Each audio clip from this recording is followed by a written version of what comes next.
Indra katanya. Wahai rekan-rekan, inilah yang maling kotak amal Masjid Nurul Salam Palembang. Dari Betung Lubuk Karet. Benar Lubuk Karet kan? Nah, inilah. Mane Kuyung, ikana wong tubu.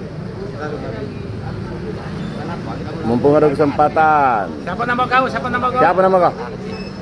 Ah, Andi. Ardi. Oh iya.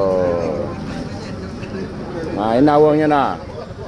Kalau ada bininya tolong jenguk ke sini, Mbak. Lakinya di sini ya.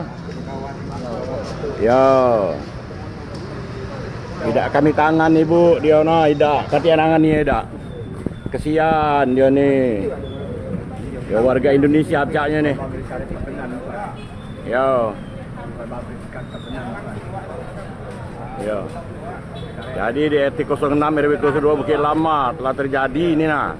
Inilah pelakunya. Kalau anda kata dia merasuk ke jingo anda CCTV, uangnya China berpaling muka terus no.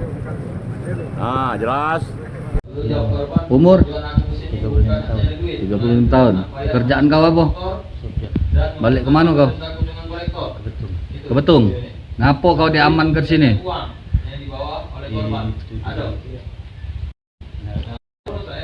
Oh, itu nak ngembek amal.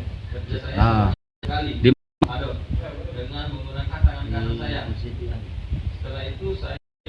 di masjid di Jalan Peteng. Apa kau nak ambil? Untuk ongkos balik. Ongkos balik ke mana? Coba kau cerita kau kisah kau hingga kau diaman oleh ketua masjid sama masyarakat situ. Dari Kawati ya, anak masjid untuk setelah di masjid itu buang air besar Pak numpang sudah terus masuk nak istirahat terpikir lagi nak ambil minta amal untuk sebalik terus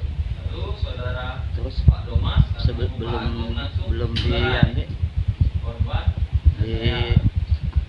itu warga Pak. Oh, sudah ketangkuk warga. Oh. Matok kau kenapa? Karena gebuk Pak. Ngegebuk warga. Iya. Bener kau nak maling duit masjid? Iya, Pak. Hah? Bener. Kau nak maling duit masjid apa nak apa di situ?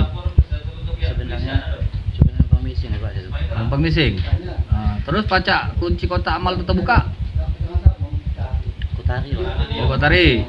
Ya berarti kau nak ambil duit itu. Untuk apa? Terus balik Pak. Tunggu balik ke Betung. Bener